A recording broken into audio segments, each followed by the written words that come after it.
Recently, many stakeholders, including civil society groups and the National Parliament, had asked President Muhammadu Buhari to sack the country's security chiefs or force them to resign due to ineptitude as a result of insecurity escalations across the country. It is time for Mr. President to allow our service chiefs to go.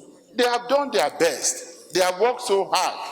The best anybody can give is his best. You cannot give what you do not have. It was a great relief across the polity, therefore, when the Commander-in-Chief of the Armed Forces on Tuesday accepted the resignation of old service chiefs while appointing new ones to administer the various military security formations in the country.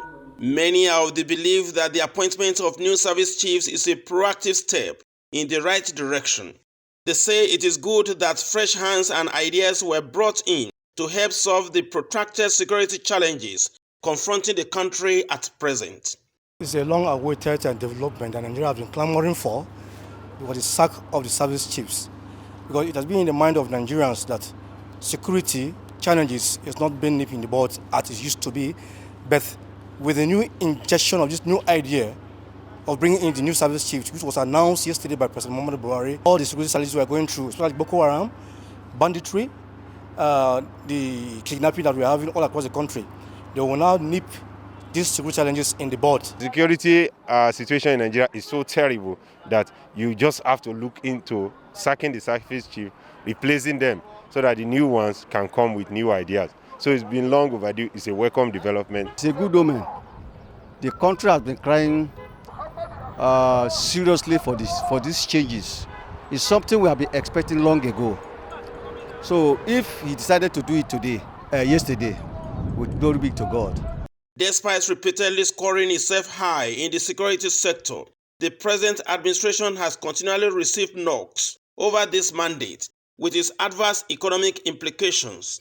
The heightening insecurity continues to impact negatively on the business environment and business flows into the country. Clearly, the rising food prices can be linked to the inaccessibility of farmlands taken over by criminal herdsmen and rampaging bandits in some parts of the country.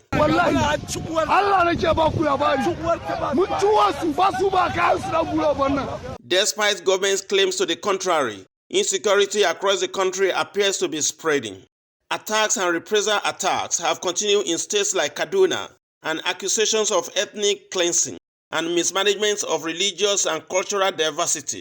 Criminals and heinous bandits continue to cause mayhem through countless kidnappings and massacres in parts of Zamfara, Katsina, Kaduna, and even now extending to the southwest and southeastern regions. And the country is backward today because of security problems. I want to see them. Where the terrorism is for the fundamental and kidnapping.